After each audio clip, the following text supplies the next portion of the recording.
Os capítulos 24 e 25 do Evangelho de Mateus são proféticos. Isso significa dizer que eles não farão muito sentido para você se você ainda não tiver crido em Jesus como seu Salvador. A profecia bíblica não foi dada para a curiosidade humana.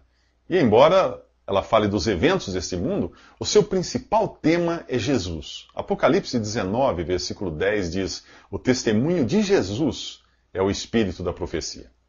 Mateus 24 começa com Jesus saindo do templo de Jerusalém pela última vez. Nunca mais ele iria colocar os pés ali. Enquanto os discípulos tentam chamar sua atenção para a beleza da construção do templo, Jesus deixa claro uma coisa: não ficará nela pedra sobre pedra que não seja derrubada. Para entender esse capítulo, é preciso ter em mente que Jesus está falando aos seus discípulos, que são judeus, vivem sob a lei dada por intermédio de Moisés e estão raciocinando dentro do contexto cultural e religioso de Israel, não da igreja, que só viria a existir mais tarde. Por isso, quando eles perguntam quando acontecerão essas coisas, estão se referindo à destruição do templo. E ao perguntarem qual será o sinal da tua vinda, estão falando da vinda de Jesus como Messias para estabelecer o seu reino em Israel. E a pergunta sobre o fim dos tempos não está se referindo ao fim do mundo, mas ao fim de uma era, daquele estado de coisas que precediam o estabelecimento do reino. Historicamente, a igreja é uma espécie de parêntese profético, que foi aberto com a rejeição momentânea de Israel. E por isso a profecia bíblica deve ser vista como uma linha contínua do tempo, que sofre uma interrupção que já dura 2000 anos. E depois essa linha é retomada 7 anos antes da vinda de Jesus para reinar sobre Israel. Este capítulo 24 de Mateus fala desses 7 anos. E os discípulos aqui, por serem judeus, são tratados como se eles próprios fossem participar desse período que para nós ainda é futuro. No capítulo 9 do livro do profeta Daniel, aprendemos que após a morte do Messias haveria um período de 7 anos, na metade do qual o anticristo entraria em ação. A primeira metade desses 7 anos, chamados de tribulação, é apresentada nesse capítulo como o início das dores. A segunda metade, chamada de grande tribulação, é um período de sofrimentos jamais vistos nesse mundo. Jesus não responde diretamente à primeira pergunta deles, sobre quando o templo seria destruído, mas nós sabemos hoje que no ano 70, o exército romano incendiou o templo, que era construído de pedras e revestido de madeira e ouro laminado. O fogo derreteu o ouro, que escorreu por entre as pedras das paredes, e não deixou alternativa aos invasores senão desmontar o templo pedra por pedra para raspar o ouro. Essa profecia já se cumpriu. Não ficou pedra sobre pedra. Aponte agora o seu telescópio para um tempo ainda futuro, quando os judeus voltarão ao palco das atenções de Deus e o relógio profético voltará a bater, após o intervalo que é o atual tempo da igreja, a qual não é tratada diretamente na profecia. Nos últimos 3 minutos falei de um parêntese que já dura mais de 2000 anos, o período da igreja, que é o conjunto de todos os que creem em Jesus. A igreja não aparece no capítulo 24 de Mateus, que trata de Israel e do mundo de um modo geral, e particularmente do remanescente de judeus que ainda irão crer em Jesus. Esse parêntese começou com a formação da igreja no capítulo 2 de Atos dos Apóstolos, quando Deus deixou de tratar com Israel e passou a tratar com o conjunto dos que se convertem a Jesus, sejam eles judeus ou gentios. Esta é a igreja, ou corpo de Cristo. Esse parêntese termina com um evento conhecido como arrebatamento, e é descrito isso em 1 Tessalonicenses capítulo 4. Ali Paulo diz que nós, os que estivermos vivos, os que ficarmos vivos até a vinda do Senhor, não precederemos os que dormem, isto é, aqueles que morreram na fé. Paulo se inclui entre os que ficariam até essa vinda do Senhor, esse arrebatamento, pois esse evento não tem data para acontecer. Tanto podia ter ocorrido nos dias do apóstolo, como pode ocorrer daqui a 100 anos. Porém, há indícios de que ele não vai levar 100 anos. Ainda que as profecias bíblicas tratem de Israel e não da igreja, pelo que escreveu o profeta Daniel e por outras passagens, nós sabemos que a vinda de Jesus para estabelecer o seu reino deveria ocorrer 7 anos após sua morte. Como o período da igreja é um parêntese, uma inserção que teve início após a morte de Jesus, estes 7 anos que faltam estão numa espécie de animação suspensa. O gatilho para o relógio profético voltar a funcionar é o arrebatamento da igreja. Imagine que você viaje para visitar um amigo que mora 7 quilômetros antes da fronteira com a Argentina. Não há qualquer placa na estrada indicando quanto falta para chegar à casa do seu amigo, mas há placas indicando quanto falta para chegar à fronteira. O capítulo 24 de Mateus e outras profecias são as placas ou sinais que indicam quanto falta para chegar à fronteira, para Cristo voltar em glória. 7 anos antes disso, ocorre o arrebatamento. A carta aos Tessalonicenses revela que no arrebatamento o Senhor Jesus descerá do céu, mas sem colocar os pés na terra, como acontecerá 7 anos depois, quando ele vier para reinar. No arrebatamento, ele vem só até as nuvens, e os que morreram na fé ressuscitarão primeiro. Em seguida, os vivos que creem em Jesus terão seus corpos transformados e serão arrebatados para encontrar o Senhor nos ares. Nada disso será visto pelos incrédulos, como aconteceu com Jesus, que foi visto por mais de 500 discípulos depois de ressuscitado, mas por nenhum incrédulo. 2 classes de pessoas serão deixadas para trás nesse mundo, no arrebatamento. Os que ouviram o Evangelho e não creram em Jesus, incluindo aí os que creem só da boca para fora, e aqueles que nunca foram evangelizados. Os primeiros jamais terão outra chance, apesar de muitos continuarem frequentando seus templos e serviços religiosos. Do outro grupo, dos que nunca foram evangelizados, muitos se converterão a Jesus liderados por um remanescente de judeus convertidos e fiéis. É a eles que Jesus dirige o seu discurso do capítulo 24 de Mateus. No capítulo 24 de Mateus, Jesus explica aos judeus fiéis como serão os 7 anos da tribulação que precede sua vinda para reinar neste mundo. O princípio das dores, ou a primeira metade dos 7 anos, será caracterizado por muitos que afirmarão ser o Cristo, o Messias esperado, enganando muita gente. Jesus fala também de guerras, fomes e terremotos como característica do início das dores. Guerras, fomes e catástrofes naturais sempre ocorreram, portanto ele está falando aqui dessas coisas num grau nunca visto antes. Em seguida ele fala aos seus discípulos que eles serão perseguidos, mortos e odiados por todos. Apesar de vermos isso também na história da igreja, ele está falando do que ocorrerá àqueles que se converterem durante os 7 anos de tribulação que ainda estão por vir, principalmente dentre os judeus. Então vem uma frase que costuma ser mal interpretada por muitos cristãos. Aquele que perseverar até o fim será salvo.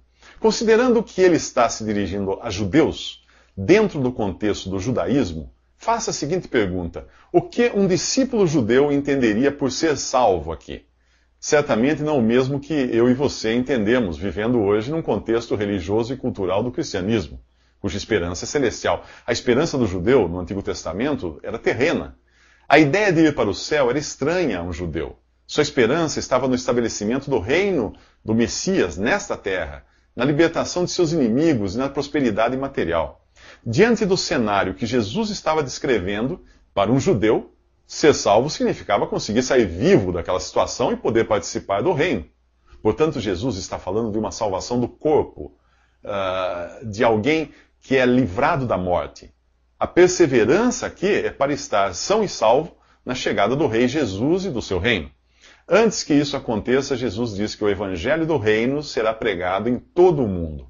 O Evangelho do Reino não é o que é pregado hoje. Era o Evangelho que João Batista pregava. E voltará a ser pregado depois do arrebatamento da igreja. João Batista anunciava que o Messias e Rei havia chegado, algo do tipo: arrependam-se que o reino de Deus é chegado. Essa era a mensagem de João. Se os judeus não tivessem rejeitado o seu Messias da primeira vez, o reino teria sido estabelecido nesse mundo. Hoje nós entendemos que essa rejeição foi utilizada por Deus para formar a igreja, um povo com privilégios ainda maiores do que aqueles dados a Israel. O evangelho que é pregado hoje, no período da igreja, é diferente do evangelho do reino. O cristão não está esperando um rei. Aliás, em nenhuma carta dos apóstolos você encontra que Jesus seja rei dos cristãos. Aos cristãos é prometido que irão reinar sobre a terra com Jesus, o rei que é aguardado por Israel. O evangelho pregado hoje é o evangelho da graça de Deus e ainda não alcançou todo mundo como o evangelho do reino alcançará. A mensagem não é mais arrependam-se que o reino de Deus é chegado, como era no Evangelho do Reino, mas a mensagem hoje é creia no Senhor Jesus e você será salvo. Você já creu? Creia para não ser deixado para trás. O discurso de Jesus continua realçando o caráter judaico de Mateus 24. No versículo 15, chegamos à profanação do templo de Jerusalém, descrita pelo profeta Daniel. Quando os judeus fiéis desse tempo, que ainda é futuro para nós, virem o sacrilégio cometido no lugar santo, eles saberão que é chegada a hora. Para que isso aconteça, é preciso que exista outra vez o templo, portanto, ele será reconstruído. A frase, quem lê entenda, tem grande significado para os judeus fiéis que lerão o profeta Daniel e entenderão que é chegada a hora. O capítulo continua mostrando que é dirigido a judeus. Além da referência ao templo, que é destruído e reaparece profanado no versículo 15, Jesus fala dos profetas, profetas falsos profetas, pois foram profetas que levaram a palavra de Deus a Israel. As advertências dos apóstolos, quando feitas à igreja, é contra falsos mestres. Jesus fala também de falsos cristos, que farão grandes milagres. E lembre-se de que Cristo significa Messias. Sempre existiu gente por aí dizendo ser Jesus, querendo enganar os cristãos. Mas quantos você encontra dizendo ser o Cristo, o Messias de Israel, e tentando enganar os judeus? As pessoas às quais a profecia é dirigida, aqui, estão na Judéia, e são exortadas a fugirem para os montes e orarem para que a fuga não aconteça no sábado. Olha outra característica judaica aí, que é o dia em que os judeus não podem viajar, ou no inverno, que obviamente só abrange um hemisfério. Jesus está falando de uma tribulação como nunca houve desde o princípio do mundo. Portanto, não pode ser associada a qualquer perseguição, holocausto ou guerra da história, pois esta, que está sendo descrita aqui, precede a volta de Cristo, o que ainda não aconteceu. O capítulo 2 da segunda carta aos Tessalonicenses diz que então será revelado o anticristo, o que é mestre em milagres, e que se assentará no templo de Jerusalém, proclamando ser Deus. Diz também, lá em Tessalonicenses, que Deus fará com que creiam na mentira e sigam o anticristo todos os que ouviram o evangelho e foram deixados para trás no arrebatamento da igreja, porque não creram na verdade. Portanto, se você ouviu o evangelho da graça e ainda não tomou uma decisão, a hora é agora. Depois, só será salvo quem nunca foi evangelizado antes. O anticristo só se manifesta depois que aquele que o detém, o Espírito Santo, é tirado da terra. No capítulo 2 de Atos dos Apóstolos, o Espírito Santo desceu ao mundo e passou a habitar individualmente em cada pessoa que crê em Jesus e coletivamente na igreja. Quando os crentes em Jesus forem tirados da terra no arrebatamento, o Espírito, que é o penhor ou a garantia da sua salvação, será tirado com eles. Quem for evangelizado depois disso e crê em Jesus terá o Espírito sobre si, como acontecia nos tempos do Antigo Testamento, mas não em si, habitando em si, como acontece hoje. Se você crê realmente em Jesus, você tem o Espírito Santo, pois a Bíblia diz que se alguém não tem o Espírito de Cristo, esse tal não é dele. Você é de Jesus? A segunda vinda de Cristo é visível em todo o mundo, ao contrário do arrebatamento secreto dos que creram em Jesus, que deve ocorrer uns 7 anos antes. Assim como o relâmpago sai do Oriente e se mostra no Ocidente, assim será a vinda do Filho do Homem. Quando Jesus veio da primeira vez como um humilde ser humano, ele foi rejeitado e entregue à morte. Sua segunda vinda não será assim. Ele não virá mais como o servo que se esvaziou a si mesmo, mas virá em glória e majestade. Quando ele morreu na cruz, houve trevas por toda a terra tremeu. Quando ele voltar, o sol voltará a se escurecer e o firmamento será abalado. Mateus fala de estrelas cadentes e do sinal do Filho do Homem sendo visto por todos no céu. Aí sim vai cair a ficha para muita gente. Todas as nações do mundo se lamentarão quando virem o Filho do Homem vindo nas nuvens do céu com poder e grande glória. O profeta Zacarias revela os sentimentos de Jesus nessa hora. Olharão para mim a quem traspassaram e lamentarão. E você pode imaginar o que é ver retornar assim aquele de quem os homens achavam ter se livrado lá na cruz? É o mesmo Jesus que o povo escolheu para morrer em lugar de Barrabás, um ladrão e assassino, e nem imaginavam que ele estava realmente morrendo ali no lugar de pecadores. É o mesmo Jesus em nome de quem foram realizadas cruzadas e guerras sangrentas. É o mesmo em nome de quem foram assassinados milhões de verdadeiros cristãos. O mesmo cujo nome é hoje explorado por mercadores de almas. Sim, naquela hora ninguém terá dúvida. O desprezado carpinteiro agora surge como Rei de Reis e Senhor de Senhores. O condenado aflito, cujo rosto foi alvo de socos e cuspidas dos seus algozes, ele desce agora com o rosto brilhando como o sol. O humilde cordeiro agora vem como leão, não mais montado num jumentinho, mas tendo as nuvens como sua carruagem. A vinda de Jesus será digna daquele que é a imagem do Deus invisível, primogênito de toda a criação, pois nele foram criadas todas as coisas, nos céus e na terra, as visíveis e as invisíveis, homens, anjos, tudo. Todas as coisas foram criadas por ele e para ele. Do átomo ao universo, com suas incontáveis galáxias, tudo feito por ele e para ele. Ele é antes de todas as coisas e nele tudo subsiste. Ele é o que mantém todas as coisas pela palavra do seu poder, inclusive eu e você. Se você ainda não creu em Jesus, a hora é agora. Os que não crerem antes do arrebatamento secreto da igreja passarão os 7 anos de tribulação acreditando piamente no anticristo e verão Jesus vindo dos céus não mais como Salvador, mas como juiz. Hoje a salvação é oferecida de graça. Depois, não pague para ver. Ao retornar, Jesus envia os seus anjos em 2 missões distintas. Uma é para que reúnam dos 4 cantos do mundo os seus eleitos e os levem à terra de Israel, numa operação de resgate sem precedentes. Que eleitos são esses? Por outras passagens, nós sabemos que a igreja é o povo que Deus elegeu antes da fundação do mundo, e que Israel é o povo eleito desde a fundação do mundo. Já que a essa altura dos acontecimentos a igreja não está mais no mundo, pois foi arrebatada antes dos 7 anos de tribulação, os eleitos aqui são israelitas. Uns 700 anos antes de Cristo, 10 tribos de Israel, das 12 tribos de Israel, foram levadas para o exílio e se dispersaram entre as nações, perdendo a sua identidade.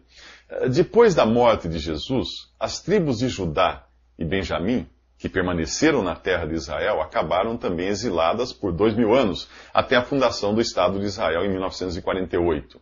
Os anjos que Jesus envia nesse capítulo resgatam e levam para Israel os descendentes das 10 tribos perdidas, que hoje ninguém sabe quem são e nem onde estão, além de judeus de Judá e Benjamim que ainda não tiverem retornado para a terra de Israel. Antes que você me pergunte onde caberá tanta gente, lembre-se de que a população do mundo terá diminuído durante as catástrofes dos 7 anos de tribulação. Além disso, a terra de Israel, a partir desse ponto, não está limitada ao território hoje ocupado pelo atual Estado de Israel. A terra prometida inclui a faixa de Gaza, Cisjordânia, Líbano e parte da Síria. A atual ocupação foi feita por judeus ainda rebeldes, descendentes daqueles que há 2000 anos condenaram o seu Messias à morte. Jesus avisa que um prenúncio da sua vinda para reinar nesse mundo é a figueira com ramos tenros e folhas brotando. Hoje Israel está assim, apenas com folhas, sem frutos para Deus. Como a figueira do capítulo 21 de Mateus, que Jesus fez secar. Se você abrir um jornal ou ligar o noticiário agora mesmo, eu sou capaz de apostar como verá alguma notícia dessa figueira. Isso é sinal da proximidade da volta de Cristo descrita aqui. Se o arrebatamento da igreja acontecer hoje, a contagem regressiva será de aproximadamente 7 anos. Para quem já escutou o evangelho da graça de Deus, a única chance de salvação é crer antes do arrebatamento. Depois, só haverá salvação para quem não foi evangelizado ou não tinha idade suficiente para entender. Você sabe que eu estou falando com você, não? Jesus avisa que não passará esta geração antes que todas essas coisas descritas nesse capítulo aconteçam. Que geração? Bom, não pode ser a geração dos tempos de Jesus, pois aquela já morreu. Resta a geração dos que hoje estão vendo a figueira dar folhas. A minha geração, a sua geração. Em Apocalipse, Jesus promete livrar sua igreja da tribulação que está para vir sobre todo o mundo. Não preciso repetir aqui que igreja não é uma organização religiosa, mas o conjunto dos que creem em Jesus, ok? Muito bem, o aviso de embarque já foi dado. O cartão de embarque diz mais ou menos assim: Eu creio no Senhor Jesus como meu Salvador. Você tem esse cartão? Nos últimos 3 minutos, vimos Jesus enviando seus anjos numa missão de resgate para repovoar a terra de Israel com todas as 12 tribos. Agora os anjos são enviados numa missão de juízo e condenação. Você se lembra da parábola do joio e do trigo no capítulo 13? O dono do campo semeou o trigo, mas o inimigo, o diabo, plantou o joio. As sementes cresceram juntas, mas no final os anjos são enviados para amarrar o joio em feixes para ser queimado. Lá diz assim: o Filho do Homem enviará os seus anjos e eles tirarão do seu reino tudo que faz tropeçar, todos os que praticam o mal. Eles os lançarão na fornalha ardente, onde haverá choro e ranger de dentes. Então os justos brilharão como o sol no reino do seu Pai. Jesus alerta que passarão os céus e a terra, mas suas palavras não passarão. Portanto, cedo ou tarde, tudo acaba se cumprindo exatamente do jeito que ele falou. Ele diz também que ninguém sabe o dia e a hora, por isso qualquer especulação nesse sentido é bobagem. Tudo o que nós podemos saber é a época, com base nos sinais que ele mesmo revelou. Como já vimos, a figueira que é um desses sinais. Agora ele fala dos tempos de Noé, quando o povo não estava nem aí para aquele sujeito que vivia dizendo que ia cair uma tempestade e inundar tudo. Não era para menos. Primeiro, quem acreditaria num homem que estava construindo um navio em terra seca? Segundo, quem acreditaria na possibilidade de chover? Na Bíblia você não encontra chuva antes do dilúvio. Em Gênesis diz que a terra era regada por uma neblina. O discurso de Noé, falando do dilúvio, era inacreditável para os seus contemporâneos. E as coisas que Jesus diz aqui são inacreditáveis para o homem moderno. É por isso que é preciso fé para crer na palavra de Deus. Recapitulando, vamos ver o que vem por aí. Primeiro, num piscar de olhos, parte da população do mundo irá desaparecer no arrebatamento da igreja, que são os salvos por Jesus. Depois haverá 7 anos de tribulação e Jesus voltará para estabelecer o seu reino nesse mundo.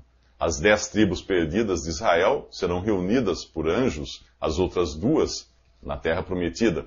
Os anjos também sairão por aí para recolher o joio e lançá-lo no lago de fogo, juntamente com a besta e o anticristo, que inaugurarão o lugar. O capítulo 24 de Mateus nos dá mais detalhes desse arrastão dos anjos na colheita do joio. 2 pessoas estarão juntas, uma será levada e a outra deixada. Isso não é o arrebatamento da igreja.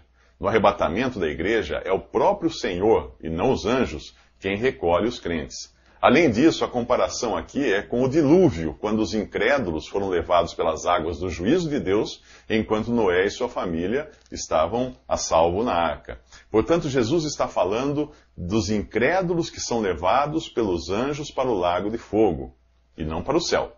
Jesus termina o capítulo 24 de Mateus exortando seus discípulos a vigiarem, para não serem pegos de surpresa pela sua vinda.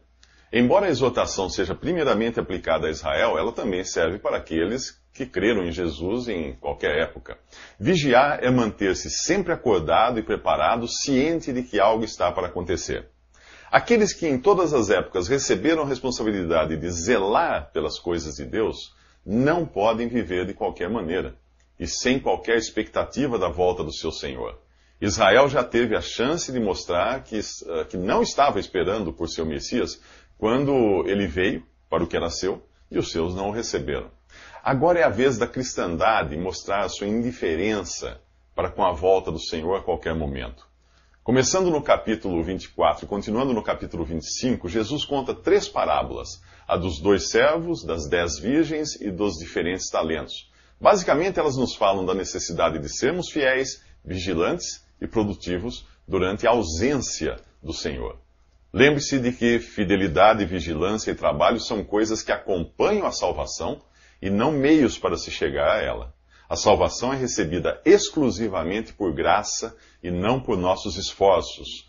Ela é somente o sangue de Jesus derramado na cruz que pode purificar os nossos pecados. O foco das 3 parábolas está na atitude daqueles que professam fé em Jesus durante a sua ausência.